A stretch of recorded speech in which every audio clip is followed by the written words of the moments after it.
when they're asking Jesus things, are you going to restore the kingdom now? What are they saying? A kingdom we haven't had since 721 BC, and it hasn't been strong since the 900s BC.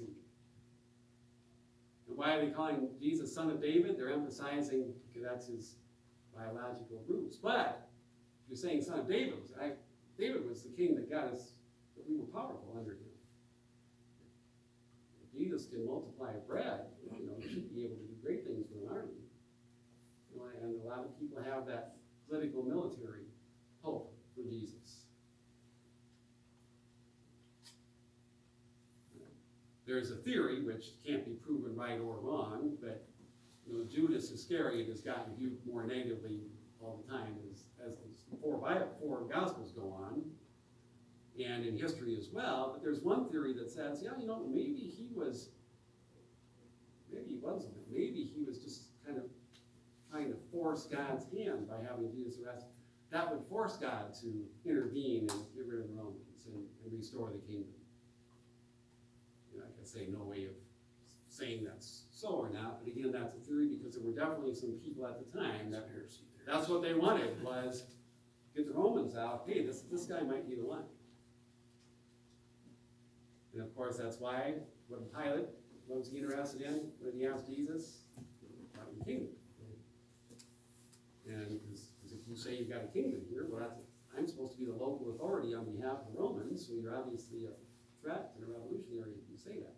And of course, Jesus' response always was, no, that's not my kingdom is not of this world. So, lots of stuff from Maccabees, but that tells us by the time Jesus is an adult, it's been 750 years since the Jews have had independence for the northern half, and over 600 for the southern half. So you can see why God would like to be your own country again. And remember, they have to wait another 1900 years yet after Jesus before they get to be an independent country again in 1948. All right, so the other storybooks that we do next, Tobit, Judith, Esther, and Daniel, the settings for them now. But they're all going to have specific purposes. So if we go to Tobit, we'll just follow these along. Anybody ever hear of Raphael? What do you know about Raphael? Yeah, one of the angels mentioned in the Bible. Okay, because he comes from the book of Tobit. Tobit is the father. Tobias is his son. All right? And anyway, the story starts, the setting is the Assyrian Empire times. So just like if you're watching a TV show, what's the setting? If you're watching a Western, right, what, 1870s, right? You need to know the settings, you can understand the background. All right, so here the setting is under the Assyrian Empire. All right, so the Assyrians are controlling it. Tobit he sends his son on a trip to get some of his things, in order before he dies, and he's got some wealth. So anyway, the story is going to be about this dangerous trip that Tobias has to make on behalf of his father. And along the way, this guy named Raphael shows up to help him. And there's a miracle story along the way about something with the fish. And by the way, in chapter 3, Tobit knows he's toward the end of his life. He's lost his eyesight. He's ready for death. Even prays for death. Sends Tobias on this journey. Tobias gets to the place, and Sarah is a young woman. I think Raguel is her father. Anyway, that's part of their, not immediate relative, but a relative that you would marry into back then. So Tobias gets to the family and to get what he's supposed to do and go back home. But anyway, he's going to marry Sarah while he's there. All right, and then they tell this interesting story, probably exaggerated, but again, to prove a point. It says Sarah's been married 7 times, but all of her husbands died the first day. Okay. So, anyway, that's probably to say how much of a threat this is. Okay? And it says, all right, but they throw in there that the reason for it is there's some demon. All right, so they're going to show us that the power of Raphael is greater than the power of the demon. Anyway, Sarah's Tobias talks to Sarah's dad about, I'd like to marry your daughter. And he said, well, that's kind of a risky thing to do. But anyway, as a matter of fact, it says after they get married, I think she's out preparing the grave already. So, but again, the purpose being, okay, there's a real danger here. All right, and the teaching point, do you remember these are didactic books, meaning to teach power of God through Raphael overcomes the power of this demon that's been causing Sarah's husband to die. So Sarah is also praying for death. She says, all I do is bring bad luck upon my husbands. Somewhere in here, and I should have marked it, darn it, there's a very nice reading that is sometimes used at weddings. What do Sarah and Tobias do before they get married? They pray together. And Tobias says something, I'm not marrying her out of lust or anything like that, and I'm married because I love her and all this. So it's a very nice reading if you happen to find that. It's number book 3 or chapter 316. 316? 316, that sounds familiar. Yeah.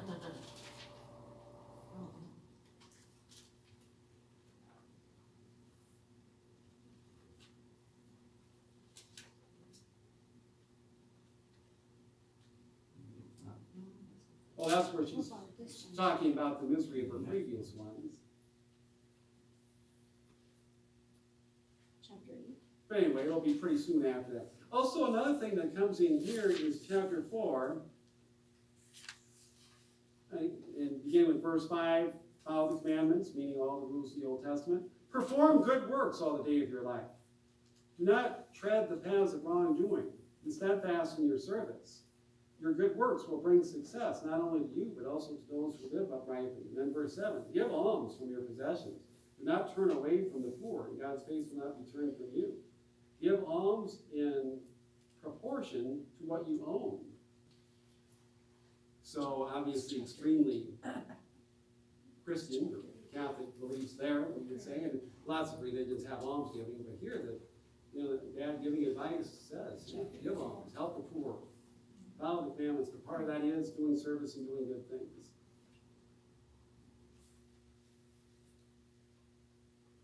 All right, he gives lots of advice there in chapter 4. Anyway, the marriage is successful eventually. He doesn't die. Chapter 8 says the expulsion of the demon. They have a wedding feast.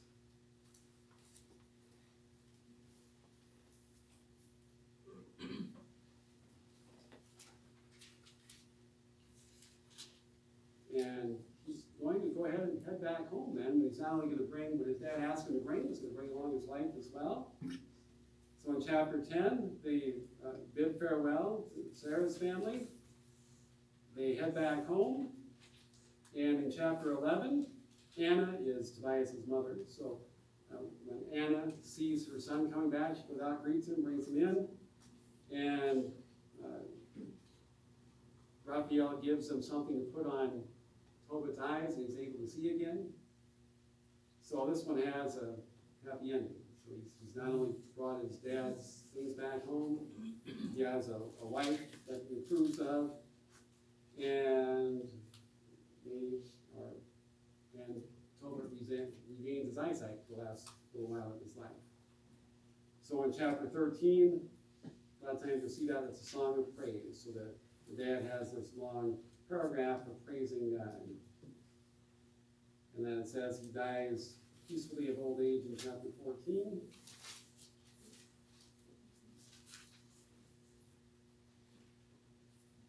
And there is one line in here that shows still how much we don't like our enemies.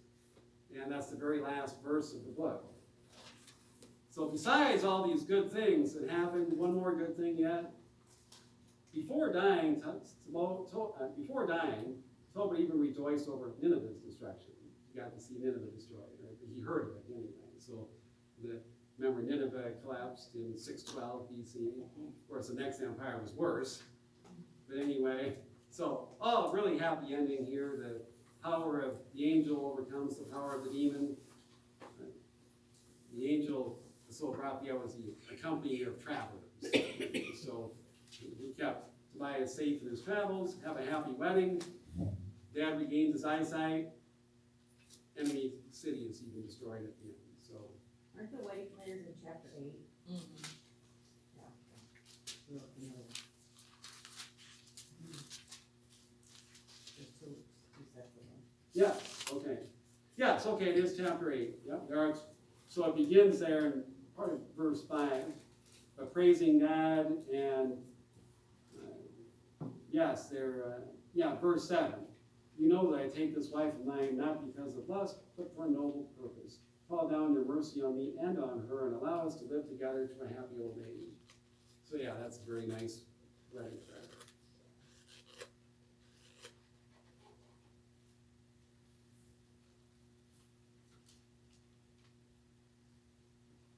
So you said, what did you say about Nineveh? Which Nineveh did Jonah have to deal with? Yes, that's the same city. Same city, yeah. Remember Nineveh? He didn't want to go to Nineveh because it was the enemy city. Yeah. Now review for those who weren't here when we did Ruth and Jonah. I'll remind you again of why that's significant. All right, Judith.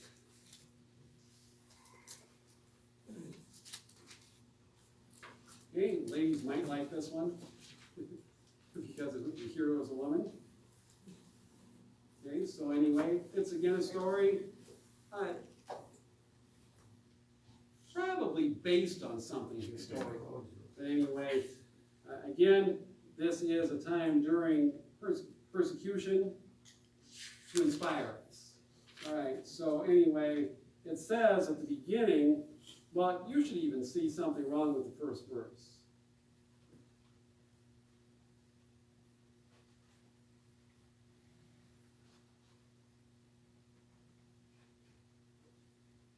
Anybody happen to know that? If you know your history, if you remember something. Nebuchadnezzar was the leader of Babylon, not the leader of Assyria. Okay, so in the very first verse, the author is telling you here, I'm not real worried about facts. I'm worried about the teaching of this book. Okay? So anyway, the Medes are another kind of, they were kind of in with the Persians for a while, so that's the people that they're talking about there. Anyway, if you wanted to ask the Jews who's your most hated people in the Bible, well, Nebuchadnezzar would probably be at the top of the list. So that's why they're making it under him. And he's the ultimate bad guy. Because remember, he's the one that destroyed the temple and exiled the people. All right, so anyway, here's this war going on, and it's a story of what goes on in the war. Holofernes, mentioned there in the heading in the middle of chapter 2, is the military guy who's trying to take over this city.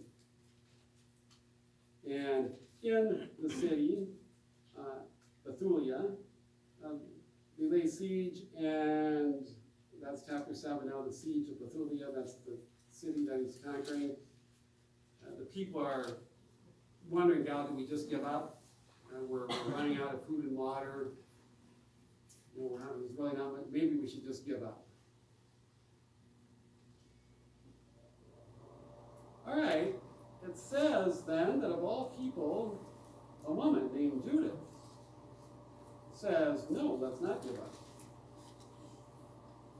And she gives a little talk to the people about not giving up. And then in chapter 9, you've got Judith praying, falling down prostrate with ashes. Remember ashes? Remember really doing sincere prayer here, seeking forgiveness, seeking serious need. All right, so anyway, chapter 10, Judith gets this idea. It says in verse 3, she took off the sackcloth, again, and laid aside the garments of her, washed her body with water, you didn't do that all the time, and anointed with rich ointment, arranged her hair and bound it. Anyway, put on festive attire, sandals, anklets, bracelets, rings, earrings, and other jewelry. Well, why would you do that when your city is under siege? Well, she's got a plan. So anyway, she gets out of the city, looking really nice, because she's going to go meet the general of the guys that are surrounding the city.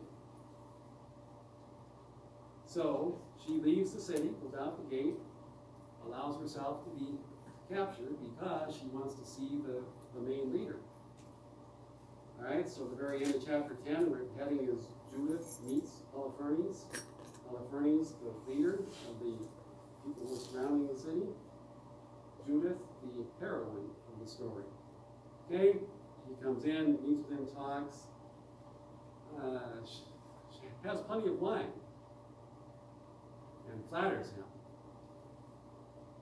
Okay, so you've got an attractive woman all dressed up, telling you how good you are, and drinking wine with you. All right? So anyway, that goes on, and eventually, Holofernes has had more than his share to drink. Eventually, Judas kind of says, it'd be nice to be alone. So we get the other people all leave, so it's just the two of them. And anyway, he's probably thinking one thing, but he's kind of tired from all the wine, so he falls asleep. And if you want to read it, 13:6, 6 and 7.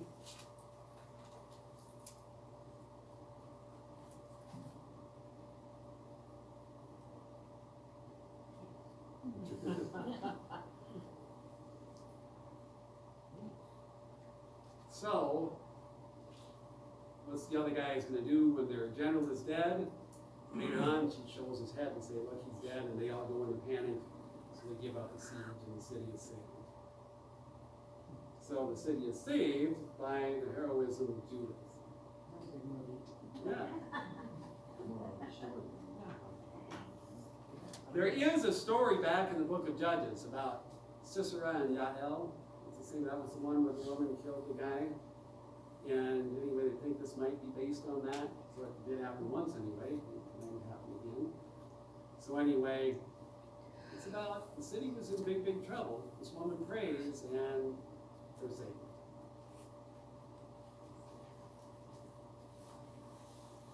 Okay, so that is Judith. Esther.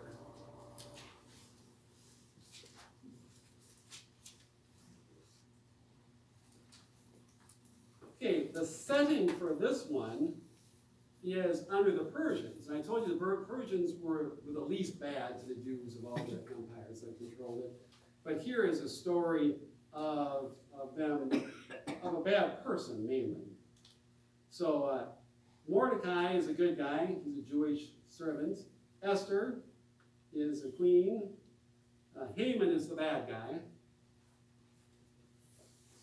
And anyway, the Jews do have a celebration every year called the Feast of Purim, P-U-R-I-M. So this book kind of tells you the origin of it, because it's casting lots. So anyway, the story here is, okay, so we're over in Persia. Anyway, the king has access to lots of women if he wants, but he thinks this one woman is really beautiful. And anyway, so he likes Esther. So Esther is a queen.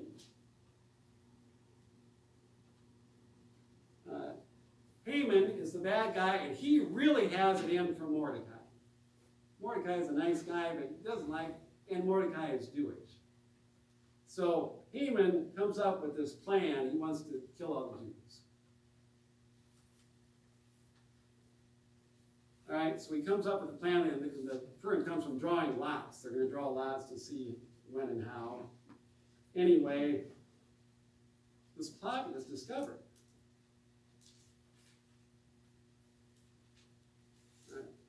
Mordecai refuses to pay homage or to honor Haman, and Haman gets even more upset about it. That's why he wants to get rid of him.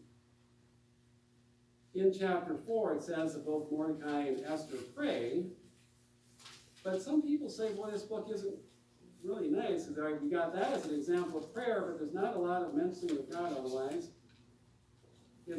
We got to try to get back and stop this plot that Haman has. Anyway, eventually, Esther appeals to the king. She's sad. He says, what's wrong? He says, I think this Haman's trying to get rid of all of this. And they've got this dinner arranged where Haman is going to get Mordecai condemned. But anyway, Esther knows about it, talks to the king, and the opposite is going to happen. Instead of Mordecai being condemned, Haman is put to death, and there's no plot to destroy the Jews. That's a really fast description of what happens in the first 8 chapters. In chapter 9, it says, verse 20, Mordecai recorded these events, sent letters to all the Jews. He ordered them to celebrate every year, both the 14th and 15th of the month of Adar, as the day on which the Jews obtained rest from their enemies and turned sorrow into joy. So, if you wanted to find out all the Jewish feast days, the really religious ones are back in the Torah. Obviously, Passover, Pentecost, Feast of Booths. But Hanukkah was explained in 1 and 2 Maccabees. Feast of Purim is described in chapter 9 of Esther. I was there when I was in Israel. People celebrated it. It's kind of almost like a New Year's Eve, and it's here. So a lot of celebrating and partying. So that is what that book is about. All right, and then we'll do Daniel yet. So as you see, Tobit, Esther, Judith were put in between Nehemiah and Maccabees because their setting is back before Maccabees. All right, so the book of Daniel comes along. Find that one from the table of contents.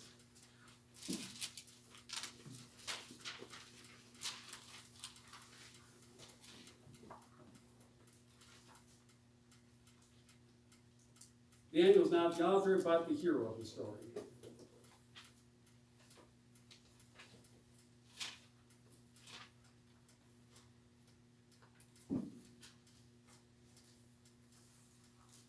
All right, so remember, some of the books I've done tonight are didactic, meaning they teach us something. There's also some Daniel in the book of Revelation, the New Testament. When we get to that part when it talks about apocalyptic, apocalyptic means referring to the future, maybe even to end times, but we'll get to that here in a little bit.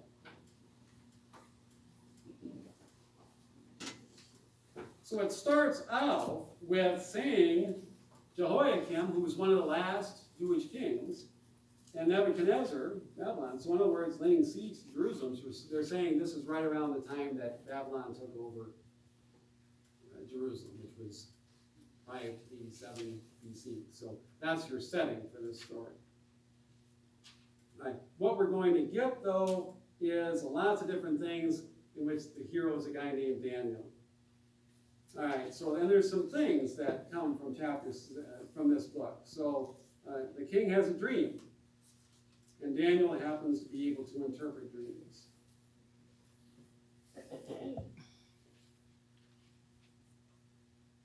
All right, this book is, just like the book of Revelation, is often misinterpreted as referring to specific things in the future.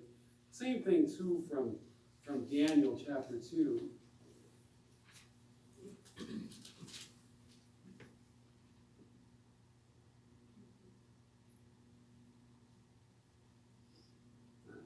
Anyway, chapter 2, verse 30, 31, he starts explaining his dream or vision. You saw a statue. Head was gold, chest and arms silver, belly and thighs bronze, legs iron. Okay, and then he go through all these explanations. Okay, it's probably referring to different kingdoms of the time.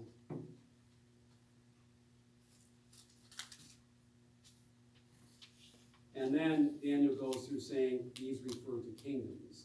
So this first kingdom and so on. Verse 39, another kingdom shall take your place, inferior to yours. Then a third kingdom of bronze, which will do this. Then a fourth kingdom, strong as iron. So he's saying, all right, these different metals refer to kingdoms. Okay? So the main thing for you to know here is it's the kingdoms of the Old Testament. All right? Later on, some guy got the idea of, oh, that's referring to future kingdoms. Okay, it isn't. It's referring to the kingdoms of the Old Testament. But people that like to say, oh, the Bible's telling us what's going to happen years from now, they get the idea that it was talking about future kingdoms. I did talk to a guy once that stopped by. I don't know, he wasn't a Jehovah's Witness, but he was some religion. Anyway, he asked me certain things. But anyway, he talked about these kingdoms. And I said, well, I think those are kingdoms from the Old Testament. And he said, well, no, they're continuations of that. And anyway, so like, America is a continuation of the British kingdom. You know, he was saying, because we were settled first by people from Britain anyway. But so that, yeah, this is referring to the British Empire, and this is referring to the United States itself. No, it isn't. You're probably familiar with the fiery furnace. Who are the three guys thrown into the furnace? Okay, all right, so that comes from Daniel chapter 3. And while they're thrown in there, it says there's another person that protects them like the Son of Man. All right, so that is there. And then look at the long song in chapter 3 on behalf of those who are saved.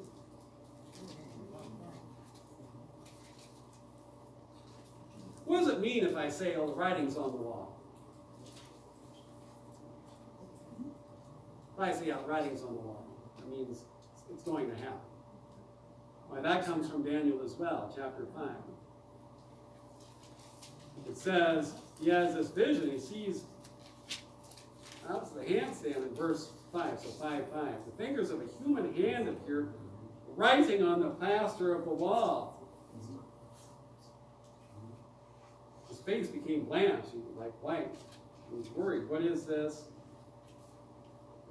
So anyway, literally there's writing on the wall that's about the end of his kingdom. So anyway, like it's going to happen. So today, when you say the writing's on the wall, comes from Daniel 5, meaning yeah, something's inevitable. It's going to happen.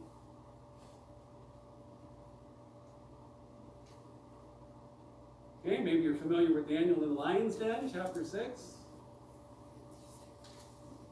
Okay, he's thrown into the lions, but they don't bother him. Other people go in and the lions kill them. So anyway, it's God protects somebody that's good. So, there's a Bugs Bunny Yosemite Sam even do kind of a deal on the lion's den. It kind of comes from that story, if anybody's familiar with that. Chapter 7, again, a vision of 4 beasts. And this is another one now where people say, all right, is it for past kingdoms or for future ones? Right? It's obviously for past ones. Remember, this book is written after these kingdoms have taken place. It's not written during the time of this kingdom. It's written later. So it's talking about the different kingdoms. And again, it's going to talk about the 4 beasts. And take a look at their asterisks.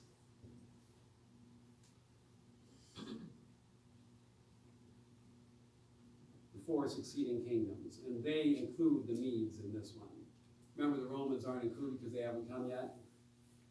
So the Babylonians, the Medes, and the Persians, and the Greeks. And there's all kinds of symbols in there. All kinds of symbols. But again, it's just references to 4 kings. What do they all have in common, by the way, though? Hey, they all had a beginning, they all had an end. And remember, that's why when we say in our creed about these kingdoms, we'll have no end. It's different than all other kingdoms. And there are other, so Daniel is a dream interpreter a couple times in here. He's a hero a couple times in here. A vision of the Hellenistic wars, that's the wars with Greece. So those are probably some things that you're familiar with. I think the last time I picked one verse out of here just to show you this one again. 12:2. By the way, 12:1, Michael was mentioned. And then 12:2, talking about that. Many of those who sleep in the dust of the earth shall awake. Some shall live forever, others will be in everlasting horror and disgrace. So, specifically, probably the only clear place in the Hebrew Old Testament where it mentions the belief in the resurrection. The other places it's mentioned are in those 7 books that they have, but don't call part of their scriptures that they do.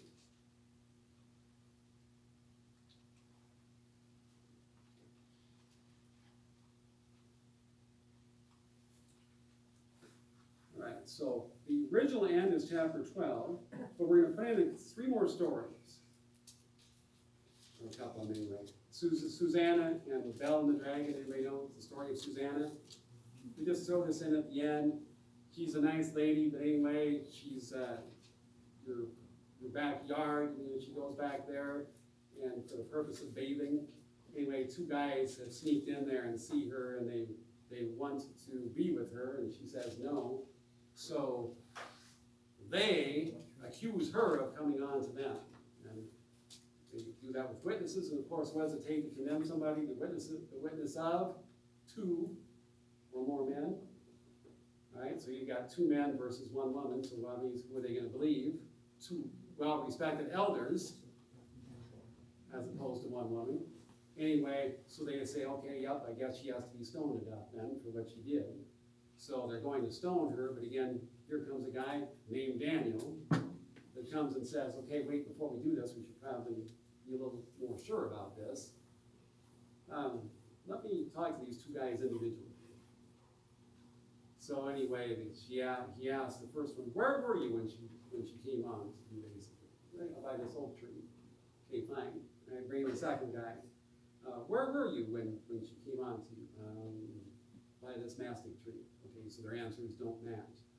So Daniel says, okay, guys, who's telling the truth and who isn't? These guys are obviously lying, so they're put to death, and Susanna is saved. So again, through the intelligence of Daniel, God saves an innocent woman. Bel and the dragon, same thing with B-A-L or B-E-L, it probably refers to the Baal, the gods of the other peoples there. They're saying, oh yeah, their God is real, because we have this statue or whatever of him in this room, and at night we put food in there, and in the morning it's gone, because he's real. He even eats food. All right, Daniel says your God is fake, the only real God is the God of Israel. Anyway, so when he scatters some stuff on the floor without them noticing it. He said, right, somebody's obviously going in there at night and taking this food to make it look like the statue is actually consuming it. So they say the next morning, they say, look, the food's gone. And Daniel says, yeah, what do you see here? Look, these footprints. Someone's come in here and done that. So your God is a pig. Right? So he's proven that. So a couple of stories again. So lots of stories. They all have Daniel as a hero in them. But what's the whole deal here is to try to answer this question, and it goes for us today too. What do we do when bad guys are winning?